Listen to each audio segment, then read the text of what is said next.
국내 최고 중국통이십니다. 많이들 아시죠? 중국경제금융연구소 전병소 소장님 모셨습니다. 안녕하세요. 네, 안녕하십니까? 어서 오십시오. 네.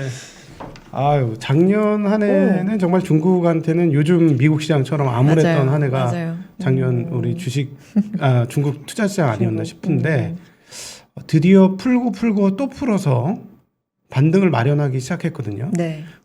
금리 그 인하 속도가 과거 어떤 때보다 상당히 빠른 편 아닙니까? 이런 특별한 때 아니고서는. 그렇죠. 뭐 한 달 간격으로 기준금리를 내린 경우는 그렇게 많지 않은데 그렇죠. 거의 뭐 2012년, 14년 뭐 이때 스피드로 내리는 것 같아요. 그러니까 그만큼 지금 중국이 굉장히 급하다는 얘기가 되겠죠? 그렇게 볼 수가 있고요. 또 이제 굉장히 민감한 시기이기 때문에 그 정치적인 의도 뭐 이런 것들이 같이 들어가 있지 않는가 이렇게 보여집니다. 그 정치적인 조금 더, 의도라는 건 뭐 올림픽하고 연계된 의도일까요? 아니면 다른 의도일까요? 뭐 어느 나라든 마찬가지지만 이제 잔치 벌려놓고 이게 경기 나빠지고 이러면은 아주 분위기가 쎄해지죠. 그래서 중국은 그 일자가 나오면은 그게 보통 0이 하나나 두 개 붙죠. 10%나 100% 이렇게 가야 되는데 네. 중국이 이번에 일자가 나온 게 있어요. 소비 1.7%. 단자리. 그렇죠. 그래서 뭐 중국이 최근 뭐 10여 년, 20년 사이에 소비는 항상 10% 이상 이제 그랬었는데 이게 1.7%가 나왔기 때문에 이렇게까지. 그렇죠. 그래서 급감을. 그거는 뭐 샥이라고 봐야죠. 네. 온라인 판매도 줄었더라고요. 아마 마이너스는 아닐 거고 네. 성장률이 줄은 건가요? 그 성장률이 좀 낮아졌거나 이럴 네. 수는 있죠. 네. 그래서 이제 그 왜 그러냐 그게 이제 아무래도 관심일 건데 그 올림픽이 주범인 것 같아요. 그래서 보통의 경우는 우리가 뭐 그 월드컵이라든지 올림픽이 있으면 특수가 있잖아요. 그렇죠. 이게 사람들이 치킨도 시키고 TV도 사고 뭐 이제 이 꽃갈 모자 사고 뭐 이러는데 이게 베이징 올림픽이 오히려 중국 경제에는 엄청난 독이 됐다. 그렇게 볼 수가 있을 것 같은데 그 이유는 코로나죠. 네. 그래서 제로 코로나 정책 이제 이걸 중국 정부가 쓴 겁니다. 그래서 14억 전 세계 인구의 5분의 1이 코로나가 한 명도 확진자가 없게끔 하겠다고 하는 거는 뭐 어마어마한 이제 계획이고 또 이게 현실적으로 실현 가능성이 대단히 낮은 그렇죠. 이제 그런 정책임에도 불구하고 중국이 이제 제로 코로나 정책 그래서 뭐 중국어로 칭링이라고 그러는데 그 정책을 쓴 거죠. 네. 그래서 방법이 뭐냐? 그 발병하면 폐쇄하고 그리고 이동하지 못하게 막아버리는 거. 네. 그래서 우리도 그렇습니다만은 인구 1,000만 명 정도가 넘는 대도시를 그걸 폐쇄를 한다? 가능합니까? 그래서 그거는 뭐 이제 서방 세계 같은 경우는 뭐 현실적으로 있을 수가 없는 일인데 중국은 이번에 1,000만이 넘어가는 도시에서 시안. 네. 그래서 실크로드의 시작점이고 당나라의 수도였던 장안이죠. 이걸 1,300만 되는 도시를 이제 폐쇄를 했었고 또 북경 바로 옆에 있는 천진을 폐쇄를 했죠. 네. 그래서 그럴 정도로 이제 세게 그 방역 관리를 했다. 네. 뭐 우리 같은 경우는 이제 2주 격리를 하지만 중국은 3주 플러스 1, 이제 4주 격리를 외지에 갔다 오더라도 네. 그런 식의 강한 이제 사회 통제가 그런 모빌리티를 죽여버린 거죠. 네. 우리도 요즘 뭐 이 연합 TV 주변의 식당들 뭐 저녁에 아주 썰렁하지 않습니까? 네. 그래서 9시 이 영업 정지도 그런데 네. 이게 이 동네 사람들이 식당에 못 가게 되면 어떻게 되냐? 뭐 소비가 확 줄 수밖에 없는 거죠. 그렇죠.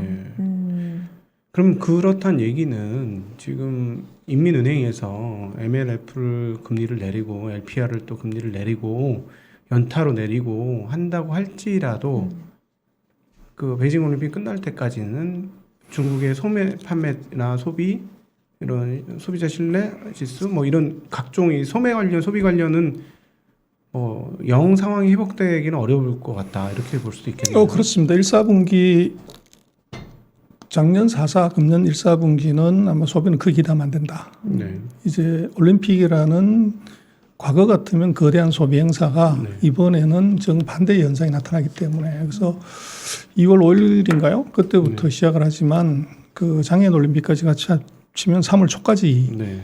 이게 걸리게 되고 또 3월 초에는 양회의가 있기 때문에 네. 거의 3월까지는 지금과 같은 강한 통제가 지속될 수밖에 없죠. 그러면 아니 지금 다른 나라는 오미크론 변종이 좀 확 다수종이 되면서 확연하게 이제 위드 코로나 분위기로 삭삭삭 넘어가고 있는데 중국은 그렇게 하지 않을까요? 이제 그것을 조금 봐야 되는데요. 왜 중국이 현실적으로 실현 가능한 것이 아닌 제로 코로나 네. 정책을 네. 쓴 거냐 하는 게 중요해요.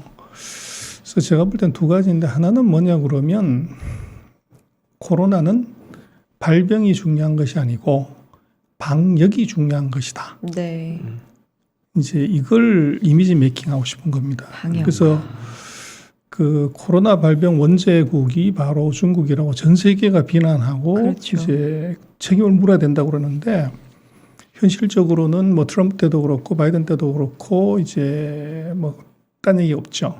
근데 그건 뭐 그대로 치더라도 그 전 세계에서 중국을 좋아하는 나라가 하나도 없고 중국에 대한 그 반중 정서 네. 이것이 뭐 최근 10여 년 중에 가장 높은 수준에 와 있다는 거죠. 그것의 이제 근본적인 배경은 바로 코로나19의 네네. 그 발병국이라는 것 그리고 대처를 또는 이제 노티스를 제대로 안 했다는 것인데 그래서 이걸 면피하는 방법 중에 하나는 미국을 봐라. 그래서 이게 풀어나서 관리를 잘못해가지고 80만 명씩 100만 명씩 확진자가 생기는 것이고 우리는 관리를 잘해서 제로다. 그럼 코로나는 이것은 관리를 잘하면 되는 것이지 발병이 어디냐는 것이 그렇게 중요하지 않다. 방역 그래서 강조를 이거를 하고. 네. 이제 어떻게 보면 강조하고 싶은 것이 하나 있고 네. 두 번째는 이제 올림픽의 보이콧의 핑계가 이게 이제 서방 같은 경우는 인권을 들고 나와요. 맞아요. 근데 정확하게 보면 올림픽 정신, 올림픽 게임에서 인권, 인종 문제 이런 것들을 들고 나와서 보이콧하는 것은 사실은 정상적인 게 아니에요. 네. 근데 확실하게 보이콧할 수 있는 것은 우리는 코로나19 때문에 못 가. 네. 이것은 메이크 센스하고 충분히 거부할 수 있어요. 네. 그래서 중국으로서는 이제 그 올림픽을 선수단까지도 보이콧하는 그런 명분을 없애려고 하면 코로나 발병이 특히 북경에서는 제로가 나와야 되는 거죠. 그래서 제로가 나왔는데 참석 못하겠다. 이것은 이제 조금 말이 안 되는 거죠. 그래서 그게 두 번째 이유고 제일 중요한 것은 미중의 전쟁이에요. 그래서 중국은 뭐 트럼프에서 바이든까지 이제 한 3년간의 전쟁에서 미국이 이제 그 벌을 내린 것은 중국은 미국의 기술 도둑이다. 기술을 다 훔쳤고 베꼈고 그래서 이 이미지가 전 세계에 무지 강하게 심어진 거죠. 네. 그런데 이번 올림픽을 통해서 이 이미지를 확실하게 개선할 수 있는 기회를 잡겠다는 네. 겁니다. 그래서 최근에도 어디 뉴스에 본 것 같은데 테슬라인가요? 네. 그 자율주행 기능 그거 믿고서 과속 운전하다가 이제 교통사고 나서 사람을 이제 사상시키는 그런 사고가 벌어졌죠.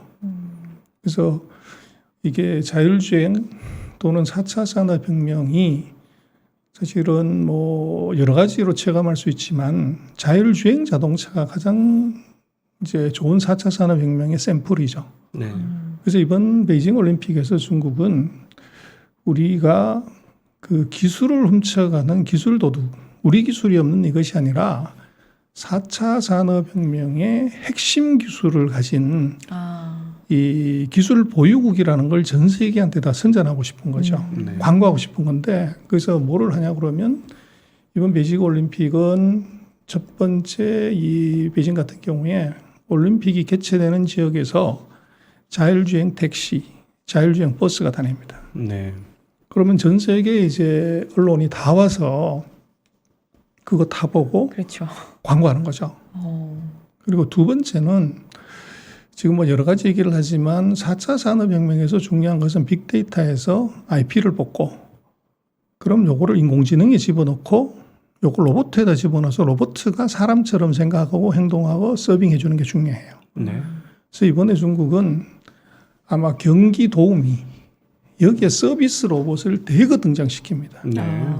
그렇게 하면 이것이 4차 산업혁명의 AI를 실제로 활용한 네. 필드에서 다 전 세계가 보는 데서 이걸 이제 할 수가 있고 그리고 지금 뭐 여러 가지 이제 결제 수단 뭐 이런 것들이 있지만 안면 인식 그래서 얼굴만 갖고 들어가면 입장권 하나도 이게 살 필요가 없는 그 시스템을 보여주는 거죠.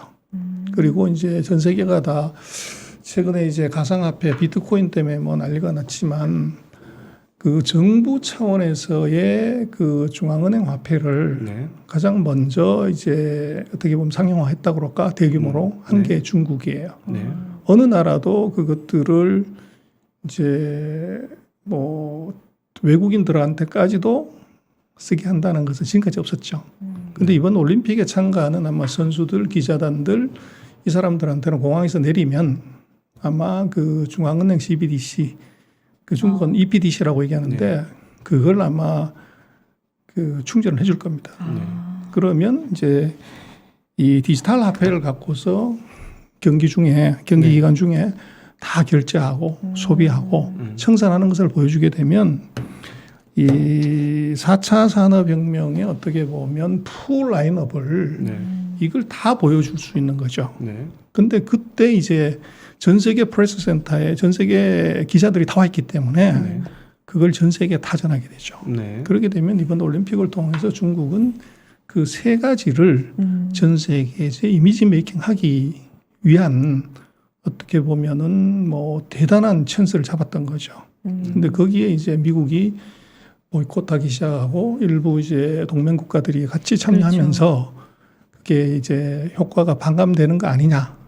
이제 그런데 그래서 뭐 이게 외교적 보이콧을 하든 뭐 이런 보이콧을 하게 되면 그것은 썰렁해지죠. 네. 근데 중국이 또 이제 그 수를 쓴 것이 뭐냐면 우리는 관광객 안 받겠다. 참관객 애초부터 안 받겠다는 맞아요. 거죠. 그래서 그렇게 얘기를 하면 이게 가고 싶어도 이제 원래 안 받는다고 그랬기 때문에 오히려, 이것은 못 간다. 네. 이제 그렇게 되면 원천적으로 서방의 어떻게 보면 그 참가 거부를 이걸 막아버리는 수를 쓴 거죠.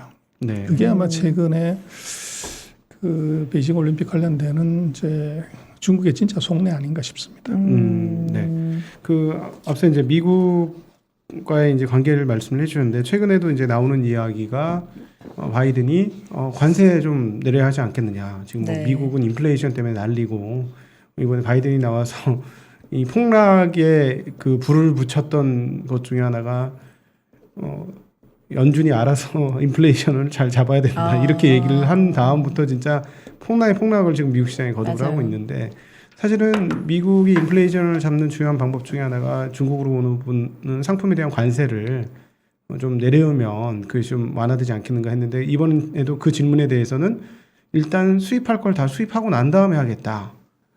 이렇게 얘기를 했지 않습니까? 바이든이 지금 미중 무역에 대한 이야기, 전쟁에 대한 이야기가 사실 요즘 별로 이야기 나오진 않습니다만 그렇죠.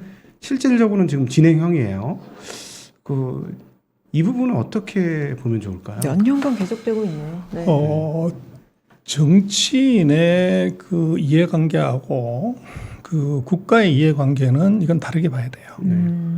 그래서 칼자루를 진 사람의 이해관계에 부합하면 이것이 국익에 마이너스가 가더라도 그대로 진행되는 것이 이제 포퓰리즘이 만연한 또는 어떻게 보면 표심에 목숨 걸어야 되는 시스템을 가진 나라의 치명적인 약점입니다. 그래서 굉장히 아이러니하지만 그 중국과의 관계가 악화됐을 때 바이든의 지지율 그리고 이제 금년 11월에 있을 물론 뭐 7, 8월에 중간선거가 거의 끝나가겠지만 중간선거에서 이것이 중국과 화해를 하는 것이 민주당에 유리하냐 네. 아니면 싸우는 것이 유리하냐에 따라서 바이든의 스탠스가 정해진 거죠. 네. 그래서 지금 바이든 지지율이 최근 12명의 대통령 중에서 트럼프 하나를 빼놓고서는 가장 낮아요. 12명 중에서 11등을 한 거죠. 근데 지금 트럼프의 지지율 아마 391인가 취임일로 보면은 아마 조만간 트럼프보다 더 낮게 갈 겁니다.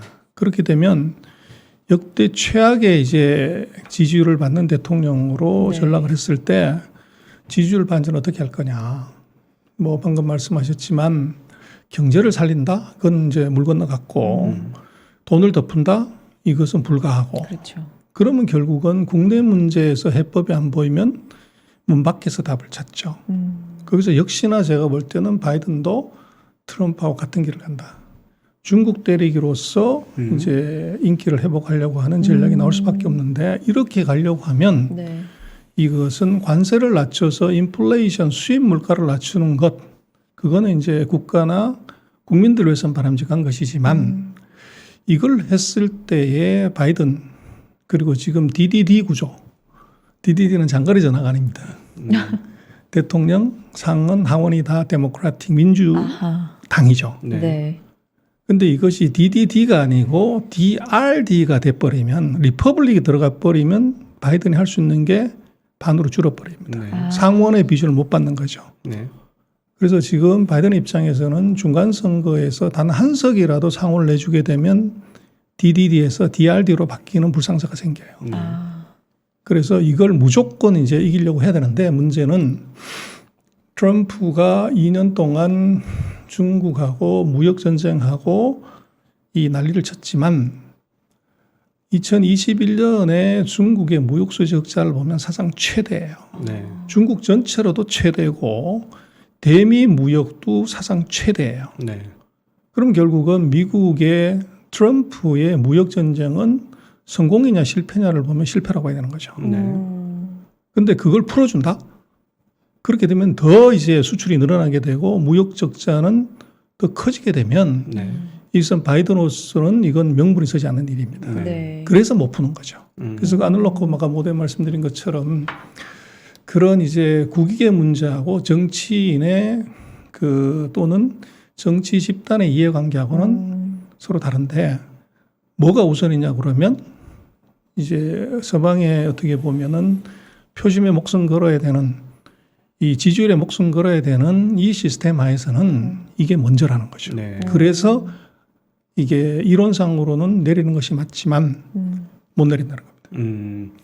그러면 어떤 분들 중에서는 미중 간의 이 무역 전쟁이 공급 적체의 원인이다. 이렇게 분석하시는 분들도 있어요. 어떤 적세? 그러니까 공급 적체, 네. 글로벌 공급 적체로 인해서 지금 미국 같은 데는 그 인플레이션이 굉장히 고공행진을 하고 있지 않습니까? 대표적인 게 자동차, 그러니까 반도체 부족에 의해서 자동차가 못 만들어지고 자동차 가격이 올라가고 그다음에 중고차 가격도 덩달아 올라가고 그러면서 이제 미국의 그 인플레이션이 상당히 고공행진을 하고 있는 그런 상황이 유지되고 있는데 사실은 그 반도체 중에 저가형 반도체라든가 차량에 쓰이는 차량용 반도체의 상당 부분을 중국에서 공급을 하고 있잖아요. 근데 사실은 그 뭐 일견 타당성이 있다고 보여지는 게 뭐 동남아에서 많이 만들어서 그렇게 됐다면 물론 패키징은 많이 하지만 그렇게 된다면 동남아가 지금 셧다운 상황들이 아직 완벽하게 해소되지 않았으니 뭐 당연히 글로벌 반도체 적체가 있을 거고 그래서 그렇게 올라갈 거다 볼 수 있지만 중국도 사실은 그 저가 사양에서의 반도체 공급으로 따지면 적지 않은 국가니 지금 글로벌리 그 저가형 반도체에 계속되는 부족은 일견 그 중국이 일부러 공급을 상당히 늦추는 거 아니냐. 그래서 그 미국으로 하여금 굉장히 어려운 상황들에 직면하게 만드는 것 아니냐. 뭐 미국은 미국 나름대로 중국을 반도체로 때리고 있습니다만 그런 시각은 너무 나간 시각일까요? 일견 타당해 보이는데요. 제가 볼 때는 아닙니다. 네. 첫 번째는 그 상식선에 생각을 하면 공급 부족이 생겼을 때 애국심을 가지고서 생산 캐파를 2배 늘려서 매출액을 2배 늘리는 것하고 네. 가만 내버려둬서 가격이 2배가 올라가지고 이것이 똑같은 생산량에서 매출액이 2배가 늘어나는 것, 기업은 어느 걸 선택할까요? 두 번째가 더 낫지 않겠습니까? 당연히죠. 네. 그래서 제가 볼 때는 지금 자동차 반도체 공급 부족 문제는 이미 1년 가까운 시간이 지나갔는데도 여전히 개선될 조짐이 없어. 이것은 다르게 얘기하면 자동차용 반도체 업체들은 이 상황을 즐기고 있다. 그래서 그 캐파 확장을 입으로만 하고 실제로 안 하는 거죠. 네. 제가 볼 때는 그 자동차용 반도체 업체들의 사보타지가 네. 있다. 네. 그다음 두 번째는 자동차 업계들이 어떻게 보면은 이제 네트워크 있고 힘이 있고 시장 점유율을 많이 가진 쪽에서 선점을 한다. 네. 그래서 상대적으로 이제 바게닝 파워가 약한 쪽들은 못 가는 거죠. 네. 그래서 예를 들어서 뭐 테슬라니 이제 1등하는 회사들은 매출액이 확 늘어나는 이유는 바로 그거고 5등, 10등 하는 데들은 반도체 못 가는 거죠. 그래서 그런 점을 일단 지적하고 싶고 두 번째는 지금 자동차용 반도체는 이게 유럽 기업들하고 일본 기업이 메이저지 중국은 거기 메이저가 아니에요. 뭐 NXP MPX 반도체나 뭐 네, 네. 전부 다. 예, 인피니온 그래서 뭐 이런 회사들. 그것은 네. 이 반도체의 수급 구조로 보면 중국의 역할은 대단히 낮다. 네.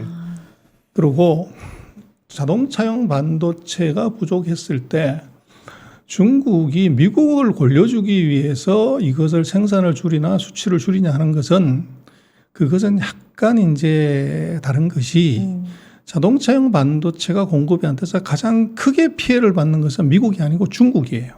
생산 대수가 전 세계 1위니까. 그래서 미국이 네. 1,400만 대, 1,500만 대인데 네. 중국이 2,500만 대를 네. 팔아요. 그래서 여기서 1,000만 대 가까운 어떻게 보면 더 많은 판매 대수가 있기 때문에 중국이 더 큰 피해자죠. 네. 그래서 지금 말씀하신 그런 이제 중국이 반도체를 공급하지 않아서 미국을 이제 애먹이고 가격을 올리는 네. 이런 것은 그게 일견 타당해 보이지만 아까 말씀드렸던 수요와 공급의 사이드에서 다 놓고 보면 그것은 조금 과장된 해석이다. 네. 그렇게 볼 수가 있고 아마도 지금 이제 자동차용 반도체 회사들이 가격을 계속 올려요. 네. 거기서 이제 배반이 누가 나오게 되면 수급은 깨지게 됩니다. 네. 네. 그래서 지금 30% 올렸는데 누구는 40% 올리고 60% 올리고 100% 올리게 되면 그러면 이제 생산 캐파를 늘려도 충분히 이게 마진이 남겠다고 싶은 상황이 되면 배반자가 나오는 거죠. 가격을 후려치고 물량을 팡팡 그렇죠. 늘려서. 네. 그래서 그때까지는 지금 같은 상황은 단기간에 네. 사실은 해소되기가 조금 어려운 점이 있다. 그러나 네. 정말로 뭐 이제 삼성이나 빅가이들이 이거 해결하자고 마음 먹으면 TSMC 마찬가지고 그거 수급 부족이 뭐 20%, 30%, 40%가 아니에요. 네. 그래서 이번에 그 TSMC가 4, 4분기 실적을 발표하는데 그걸 자세히 보면 셀즈 브레이크다운을 보면 이 TSMC가 미국하고 뭐 협상하고 이럴 때 얘기를 했어요. 우리가 자동차용 반도체 이거 파운드리 무지하게 많이 해주겠다. 최단 시간 내에 우리가 공급 부족 해소하겠다. 뭐 이렇게 이제 이 썰을 풀었지만 이 전체 매출액에서 차지하는 비중은 4%에서 꼼짝도 않고 있습니다. 1년 내내. 네. 그래서 이 실제적으로 자동차용 반도체를 하고 있는 회사들 입장에서 놓고 보면 그보다 더 가격이 올라가는 아이템들 부가가치가 높은 데다가 계속적으로 자원을 배분했다는 얘기고 네. 실제적으로 이게 자동차 부가가치가 낮은 여기에 생산 캐파를 알로케이션 안 했다는 얘기입니다. 네. 그래서 오히려 그것을 즐기는 거죠. 이익이 많이 나니까. 네. 그래서 입으로 얘기하는 것하고 반도체 회사들의 팩트를 체크해 보면 이것은 굉장히 황당한 차이가 있다. 네. 그래서 이것은 립 서비스고 이것을 즐기는 거다. 그렇게 추론할 수 있어요. 네. 그러면은 이제 앞서 모두 질문을 드렸던 쪽으로 다시 넘어가서 이제 네네. 중국의 흐름이 확실하게 미국 긴축 들어가면서부터 아주 공격적인 그렇죠. 양적 완화 네. 공격적인지는 모르겠습니다만 하여튼 연타로 지금 양적 완화를 하면서 진행이 되어지고 있는데 그럼에도 불구하고 대전제로 깔아놓은 공동부유라든가 그다음에 그 인터넷 정보 이런 것을 중요하게 여기는 이런 것들은 흔들리지 않을 것 같고 그렇다면 중국 시장을 바라볼 때 어떻게 봐야 되느냐. 오늘 같은 경우를 보면 국유 인프라 기업들의 주가 상승이 조금 눈에 띄게 보이는데요. 그건 이렇게 봐야 될 것 같아요. 네. 첫 번째 먼저 경기를 봐야 될 거고 네. 두 번째는 이제 금융 통화 정책의 그 스탠스가 과연 이것이 긴축이나 확장할 수 있는 룸이 있냐 없냐를 보면 아주 간단한데 네. 첫 번째 지금 그 세계 경기의 가장 큰 변수는 뭐 최근 2년 사이에 코로나예요. 그렇죠. 코로나를 빨리 방역한 나라는 빨리 경기가 회복을 했고 네. 이걸 늦게 이제 회복 안 되는 이제 문제가 되죠. 전 세계에서 가장 빨리 코로나 방역에 성공한 나라가 중국이에요. 그러다 보니까 경기가 가장 먼저 좋았고 지금 아직도 코로나가 일간 확진자가 80만 명, 100만 명 나오는 게 미국이죠. 그래서 지금 상황을 놓고 보면 미국은 꼭지에서 피크아웃 해가지고 경기가 떨어지는 추세고 중국은 지금 거의 바닥 쪽에 가 있는 거죠. 경기 자체가. 네. 그래서 이게 다르기 때문에 그 경기 사이클상에서 포지션이 다르다. 네. 그러면 경기 피크인 상태에서 돈을 더 풀거나 또는 이제 금리를 내린다. 그건 자살행위죠. 네네. 그래서 미국은 할 수 없는 것이고 중국은 경기 사이클에서 거의 저점 바닥 제가 볼 때는 아마 작년 4, 4분기 금년 1, 4분기가 4년 주기 경기 사이클에서 중국은 바닥이다. 네. 그래서 미국은 피크아웃이고 중국은 바텀아웃. 이제 이 측면에서 놓고 보면 중국은 경기 부양을 할 수 있는데 문제는 네. 그 사이에 그 재정정책, 통화정책 이것들을 어떻게 가져갔냐를 보면 미국, 한국, 뭐 유럽은 다가 코로나19가 해결이 안 됐기 때문에 계속적으로 돈 풀었고 뭐 정부가 돈 찍었죠. 네. 그러다 보니까 국가 부채가 부채 비율이 계속 높아졌습니다. 네. 근데 중국은 작년 아마 2, 4분기 이때부터 시작을 해서 이게 긴축을 들어가요. 그래서 작년 연초에 중국이 아주 묘한 얘기를 하는데 우리는 절대로 커브를 빨리 돌지 않겠다. 이렇게 얘기를 했었는데 그건 립 서비스였어요. 네. 부채 비율이 중국이 전 세계 주요 국가에서 유일하게 1년 동안 부채 비율이 떨어졌습니다. 떨어졌죠. 그래서 그게 아마 지난번에도 설명을 드렸지만 헝따 문제라든지 부동산 업체들의 문제가 네.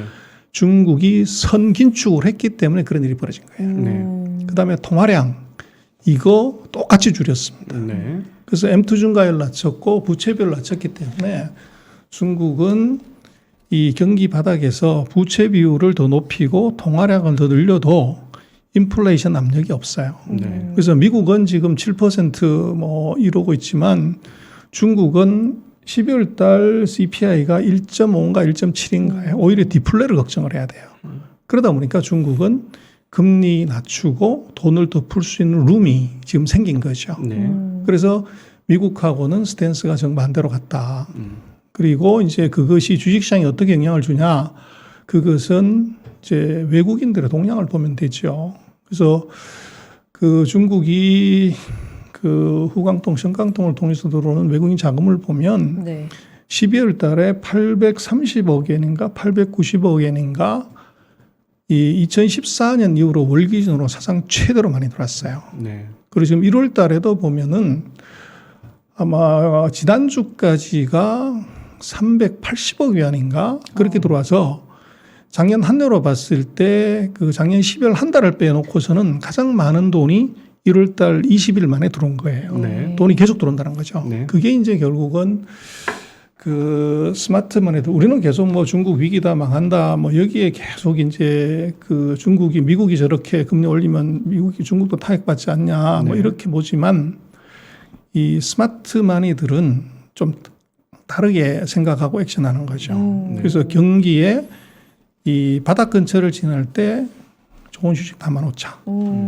그리고 이제 금리를 올리는 쪽하고 내리는 쪽, 그 뭐 이론상으로 보더라도 금리가 올라가게 되면 이것은 이제 가격은 조정을 받아야 되는 건데 금리를 떨어뜨리게 되면 단기적인 유동성 효과 때문에 조금 올라가는 거죠. 네. 그래서 그 외국인의 자금들은 지금 12월, 1월에 지속적으로 중국으로 들어간다. 네. 그리고 한국에서는 그 헝다 문제를 가지고서 계속적으로 얘기를 하고 지금도 계속 그렇게 얘기를 해요. 살아있는 리스크 아니에요? 그래서 이제 그렇게 네. 많이 얘기를 하는데 네. 그게 이제 우리가 그 팩트를 정확하게 체크하지 않는다는 거죠. 그래서 무슨 얘기냐 그러면 첫 번째는 중국의 10대 부동산 회사 중에서 부도 났거나 채권 이자를 못 갚거나 이런 회사가 헝다 말고는 없어요. 9개 회사는 멀쩡하게 있다는 거죠. 네. 그래서 그것은 정부가 제시한 3개의 레드라인이 있어요. 네. 그 3개를 다 밟은 것이 헝다고 나머지 9개 회사는 그 3개를 다 밟은 게 아니에요. 네. 그 정상적으로 영업하고 있는 것이고 그래서 헝다 문제는 정부의 정책에 완전히 역행한 헝다 한 개 회사의 문제라는 거예요. 네. 그리고 그 헝다가 어느 정도 이펙트가 있냐 그러면 중국에서 제일 큰 회사 이러지만 중국의 100대 부동산 회사 중에서 헝다의 매출 비중이 4.9%예요. 네. 그리고 중국 전체의 이 대출 중에서 헝다에 나간 대출이 0.1% 수준이에요. 네. 그래서 우리는 그걸 이제 180원 곱해가지고 하니까 뭐 이제 몇백조 원이다 이렇게 얘기를 하는데 그렇게 보면 안 되고 중국의 사이즈를 정확하게 봐야 돼요. 그렇게 놓고 보면 그 비중이 절대 크지 않다는 건데 그리고 생각을 해보면 헝다 문제는 작년 6월에 S&P, 무디, 피치가 다 레이팅을 투기 등급으로 내렸어요. 네. 그래서 뭐 중국의 신용평가회사가 내렸다고 그러면 그건 뭐 잘못했다, 봐줬다 이럴 수도 있지만 전 세계 3대 신평사가 사형 선고를 내렸어요. 네. 이미 작년 6월에 헝다는 끝났다고 봐야 돼요. 네. 그런데 중국 정부가 아직까지도 부도를 안 내고 있어요. 그 이유는 아주 심플합니다. 네. 헝다의 차입금, 이자성 부채가 한 5,300억 위안 정도 되는데 미지급금, 하청업체 납품대금이 9,300억인가 돼요. 네. 그래서 헝다를 거덜냈을 때 전국에 850개 이상의 사업장에 널려 있는 수십만 개 중소기업들의 연쇄부도 실업 문제 이것 때문에 헝다를 부도 안 내는 겁니다.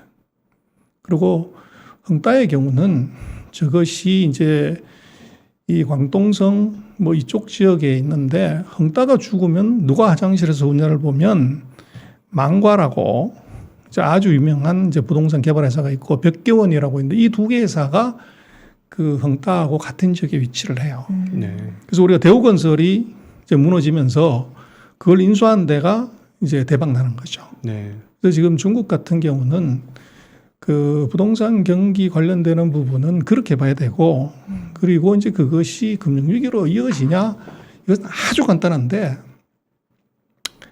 그 금리를 보면 돼요.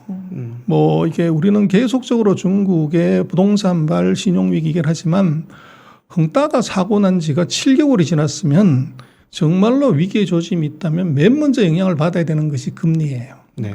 특히 단기 금리가 폭등해야죠. 그다음에 환율이 이게 폭락을 해야 돼요. 네. 근데 지금 작년 7월 이후로 중국의 콜 금리 15레이트 2%대에서 그대로 행보합니다. 그리고 위안화 환율은 어떻게 돼 있냐?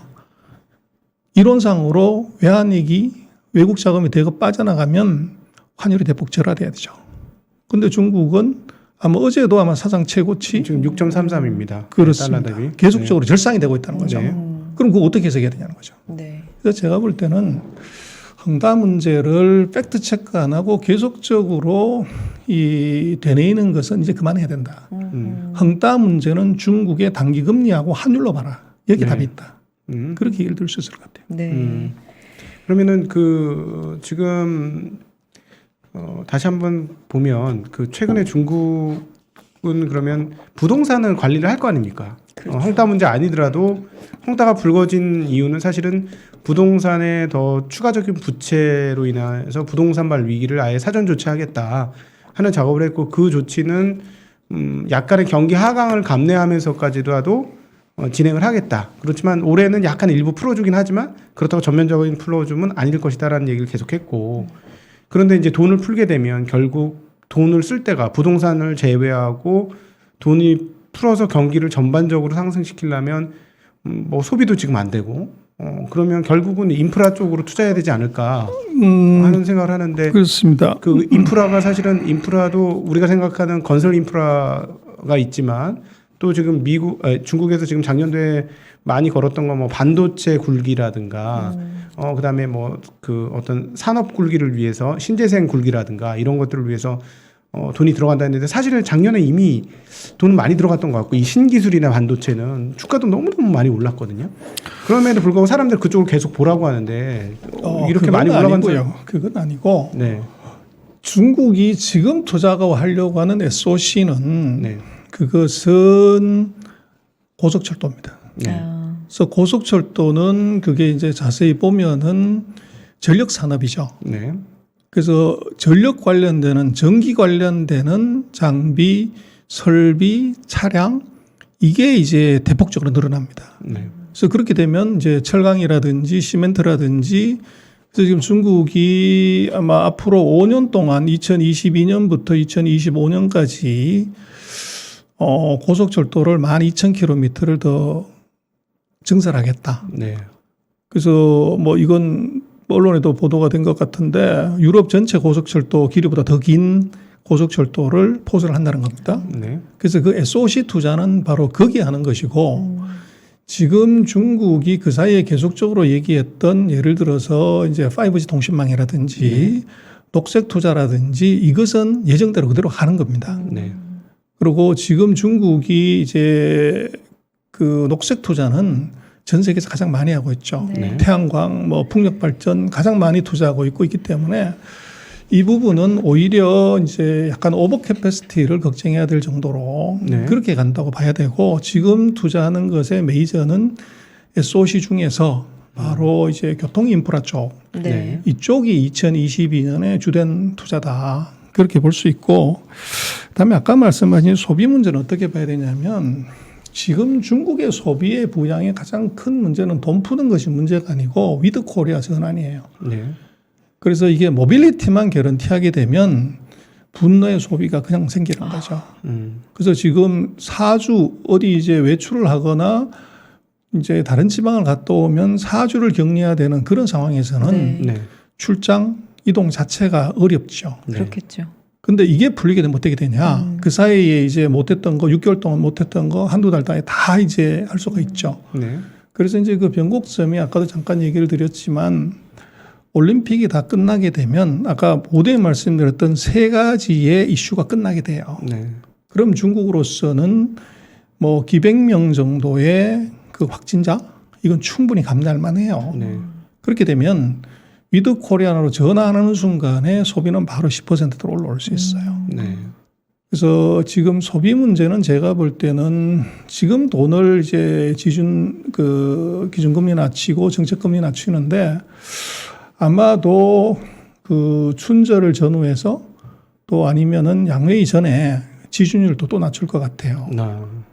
그래서 이것은 지금 이제 그 금리 내리고 지준 낮추는 것은 아까 말씀하신 것과 관련이 있지만 이게 부동산 경기에 대한 압박을 최근 1, 2상 줬고 그리고 충분히 기업들한테 경고를 했기 때문에 과도하게 이제 레버리지 일으켜서 부동산에 투자하지는 않을 거라는 확신이 생기면 네. 풀어주는 거죠. 네. 그래서 그것이 아마도 2분기에는 나타나지 않을까 싶고 일부 지역에서는 이미 부동산에 문제가 있기 때문에 완화하고 있어요. 네. 전국적으로는 아니고 이제 그런 점이 있을 것 같고 그리고 이제 중국으로 놓고 보면 그 코로나19에 대해서 이것이 앞으로는 또 반대 현상이 나타나지만 계속적으로 제로 코로나 정책을 가져간다는 것이 네. 오히려 중국이 코로나에 어떻게 보면 계속적으로 발병국이라고 하는 네. 너무 집착하게 되면 네. 그걸 거꾸로 뒤집어서 보여주는 결과가 될 수도 있어요. 네.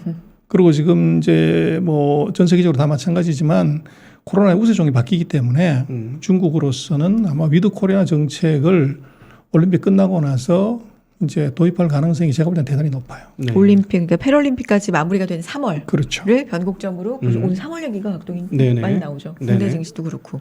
네. 자, 그러면 마지막으로 질문 한 개만 더 네. 하겠습니다. 저 그 한국 그 기업들하고 아주 밀접한 연관이 있어서 그런데 작년도 우리가 3분기에 봤습니다만 중국이 정말 거칠게 탈탄소 정책을 진행하면서 좀 트러블이 굉장히 많이 났는데 올해 뭐 리커참 손이나 이런 얘기를 들어보면 올해는 작년처럼 그렇게 거칠게 안 하고 탄력을 가지고 탈탄소를 진행하겠다는 톤을 얘기했는데 혹시 그게 그 철강이라든가 뭐 시멘트, 유리 그리고 화학 제품 등 그 고에너지 에너지 고사용 업종의 가동률을 높여서 또 뭐라 그럴까 그 생산을 좀 과도하게 하게 할 건지 아니면 작년처럼 어느 정도 규모 안에서만 하는데 대신에 이렇게 셧다운하는 것만 피하게 하려고 하는 건지 예, 좀 그것은요. 철강화학, 뭐 시멘트, 알루미늄 산업에 영향을 직접적으로 어떻게 준다기보다는 이 석탄 생산하고 모든 것이 연관이 돼 있어요. 말씀하신 이제 탄소 중립의 가장 중요한 것이 CO2 발생인데 중국에서 CO2 발생 가장 많이 하는 게 석탄이었고 네. 이것이 이제 뭐 미국도 선거지만 중국도 다른 의미에서는 2020년이 지방의 그 지도자들한테는 선거하고 똑같아요. 네. 당대화에 있기 때문에 승진해야 되거든요. 네. 그래서 말씀하신 그 석탄 대란, 전력 대란, 생산 대란은 제가 볼 때는 저것은 정부의 정책이 있다고 하면 지방엔 대책이 있다. 그런 말이 중국에 있는데 지방성의 이제 책임자들이 어떻게 보면 자기의 보신을 위해서 이것이 이제 국가 전체 정책하고 조화를 이룬다기보다는 이 탄소 절감의 가장 좋은 방법으로 첫 번째 발전의 가장 기본적인 이제 에너지인 석탄 생산을 줄여버리고 그것이 전력 생산에 이제 차질을 가져왔고 그것 말고 플러스 해가지고 말씀하신 시멘트, 철강, 이제 화학, 알루미늄 이런 에너지 다소비 산업에 이 송전 제한을 해버린 것이 문제가 돼요. 네. 네. 근데 이제 거기에 단초는 뭐냐면 결국은 석탄 생산을 다시 늘리면 되는데 작년 9월 달에 큰 난리가 났고 그래서 10월, 11월, 12월에 중국이 석탄 생산 제한을 다 풀었어요. 네. 그래서 12월 달 통계를 보면 12월 한 달 동안 생산한 석탄이 역대 사상 최대예요. 네. 그래서 그 얘기는 이제 석탄 생산의 정상화, 이게 전력 공급의 정상화로 이어졌고, 그것이 이제 그 에너지 다소비 산업에 대한 정상적인 전력 공급, 요걸로 가기만 해도 네. GDP 성장률만큼 가는 건데, 네. 그걸 더 투자하냐? 그건 절대 아니에요. 근데 그것은 지금 이 전력을 예를 들어서 이제 일주일 중에서 그 3일 보내고 2일 잠그든지 2일 보내고 3일 잠그든 그 정책을 없애버린 거죠. 예. 5일 동안 다 보내는 것만 가도 가동률이 40% 50% 올라가는 거죠. 네. 그래서 그것은 생산 캐파를 더 늘리거나 이런 건 아니에요. 네. 아하. 그래서 석탄 생산의 정상화, 이제 전력 생산의 정상화, 그리고 이것이 제조업의 전력 공급의 정상화 정도로 가는 것이다 이렇게 보여집니다. 네. 네. 그렇다고 이제 과거처럼 여전히 그 탈탄소라든가 소위 말하는 ESG에 대한 정책 스탠스는 크게 바꾸지는 않을 것이다. 똑같이 가는데요. 네. 거기에 제가 볼 때는 중국이 조금 이제 뭐 어느 나라든 마찬가지지만 지도자가 한번 얘기를 하면 오바를 하게 되죠. 그래서 시진핑이 이제 2021년을 탄소 중립 시작의 원년으로 생각한다. 이렇게 얘기하는 바람에 이제 지방성의 정부 지도자들이 거기에 맞추려고 오바를 좀 했던 거죠. 네. 근데 이제 중국의 탄소 중립 정책을 보면 그 2030년, 60년 이때에 가서 탄소 피크하고 이제 탄소 정책을 만드는 것이지 그렇다고 하면은 이제 2022년, 23년, 24년, 25년까지는 이것이 약간 높더라도 이게 그때 가서 줄이면 된다. 네. 이제 이런 쪽으로 전반적인 스탠스가 바뀐 것 같아요. 네. 그래서 그 작년에 벌어졌던 우리도 요소수 사태 때문에 이제 난리가 났었지만 이것은 뭐 우리는 중국이 한국을 어떻게 보면 이제 컨트롤하기 위해서 요소수 수출을 제한했다 뭐 이런 얘기들이 많이 나오지만 제가 볼 때는 중국의 정책이 해프닝이었어요. 네. 그 해프닝을 우리는 너무 이제 중국하고 맺힌 게 많기 때문에 과도하게 오버 해석을 한 거죠. 네. 그래서 지금 뭐 요소수 문제 갖고서 그때 그 난리를 쳤는데